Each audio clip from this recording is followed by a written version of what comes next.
Welcome to part 4 of this Imposter Syndrome series. So today I want to talk about your future self and having a vision, having a goal, having a sense of direction where you're going is really, really crucial, and it can be really anchoring and supportive on those days where you're having a wobble or you're full of self-doubt and you're thinking, how am I going to do this actually? Who am I? And you get stuck in your head. What having a future vision helps you to do is to move into, roll your body down, into momentum, into a flow, into a sense of, okay, what do I need to do? It moves you into action. So to complete our series, and if you haven't seen part 1 to 3, I highly recommend you go over and have a look. There are 5 things that you can do today to banish or at least park that imposter syndrome when you are setting big goals, big visions for yourself. Number 1, you have to say it and you have to go first. And recently I shared that sometimes the only person, when they say you just need one person to say yes, sometimes that person is you. Often it's you, where sometimes you're the only one it makes sense to before you've asked anybody else. And so you have to go first.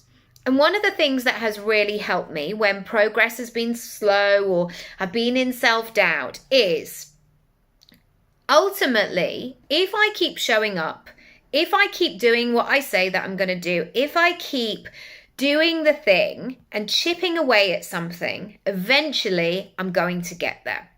And so the only thing that I have to do is to show up. And I was talking about this with a client the other day in terms of building something. And she was talking in terms of her online home and what she wanted to build. And I said, it's about visualizing that thing every day of you actively putting in a new brick, actively adding something else into the mix.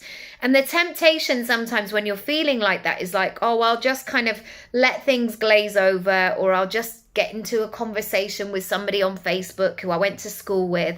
And actually that's not building your online house. So I want you to come up with those action things that allow you to go first, to do the thing, and to keep moving forward. Number 2, it is likely that you are going to need more time, more money, more energy, more resilience, all of it.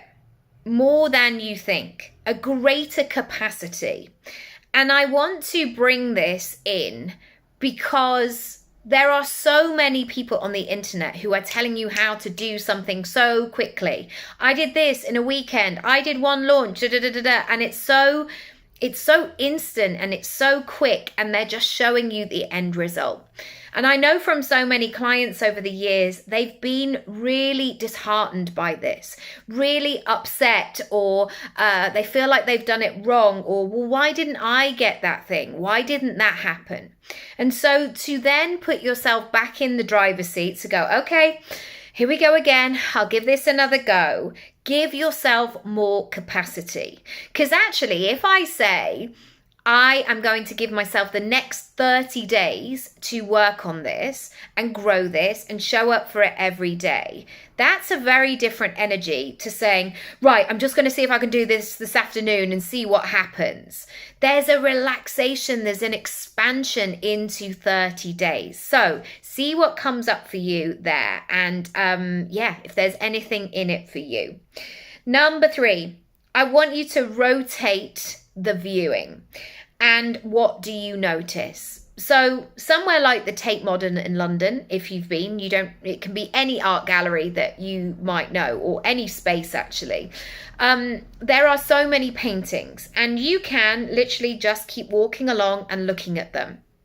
Or you can go and stand on the balcony, or you can sit back and look at something from a distance. You don't have to be up close. That's not the only way to look at it. And I think this is the case with our future self, where we're going next. Sometimes we might write down a vision and we put it down and we write it on paper And it makes sense. A plus B equals C. Great. I've got the vision, I've got the timeline, I've got everything that I need. Off we go. And often it doesn't happen that way. Often there's a chance meeting, or it comes in a different way, or sometimes you have a little test. Like, there's all kinds of different twists and turns along the way. And so if you're getting stuck in your head especially, I want you to rotate the viewing.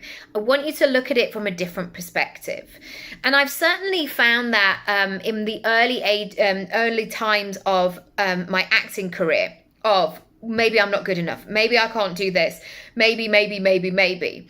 And rotating the vision, looking at it from a different perspective, has always been really useful. Because, say for example, the director wants to hire her best friend from school for that part because she kind of wrote it, but production wanted to see a few other actors for the particular role.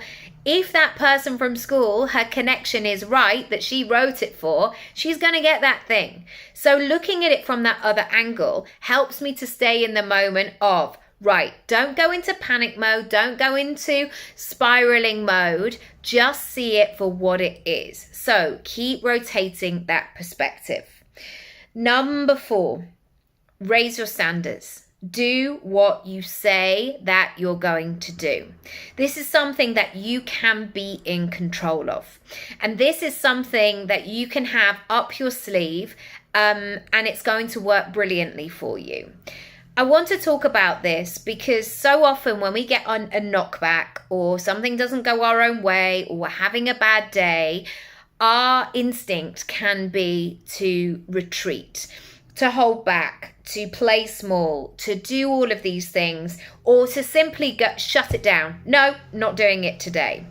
And yes, give yourself permission if you do need those days, because we all have them. Sometimes it's like, literally, enough is enough. I am off my phone for 24 hours. I'm unavailable. And sometimes we need those.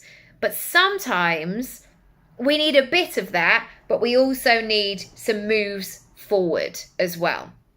So still doing a little bit, still being in the direction, like give yourself that like sad period, of course, but then go make yourself a cup of tea and go, that feels rubbish. So what am I going to do? What can I do today? And taking that action and doing what you say that you're going to do is going to begin to push that imposter syndrome to the side, because the action, the momentum is going to be greater than the imposter syndrome. Number 5, take your seat, because you're not taking anybody else's. There is an infinite range of possibilities, offers, jobs, like all of it is available. And there doesn't just have to be one. You don't have to be the expert. Say, I don't know, you're a child psychologist, and suddenly you're thinking, well, I've got to do like 4 more degrees before I can contribute. No, what can you contribute now? What can you bring to the table now? And then build into those things. Take your seat. Because sometimes people assume that you take your seat and then suddenly you have to lead everything. Actually, I want you to begin to take seats in rooms where you listen, rooms where you absorb, rooms where you say nothing and then you leave. And nobody probably notices you are there. You can take a seat without putting that pressure on to lead it. Let me know how that lands. Come and have a look at my Work With Me page or my shop. I would love to help and guide and support you. Let me know what you need. Let me know what you're working on and what you are really hoping to let go of, because enough is enough. You're bored of this. It's the same story. It doesn't help you. It doesn't support you. Let me know. Lots of love. Bye.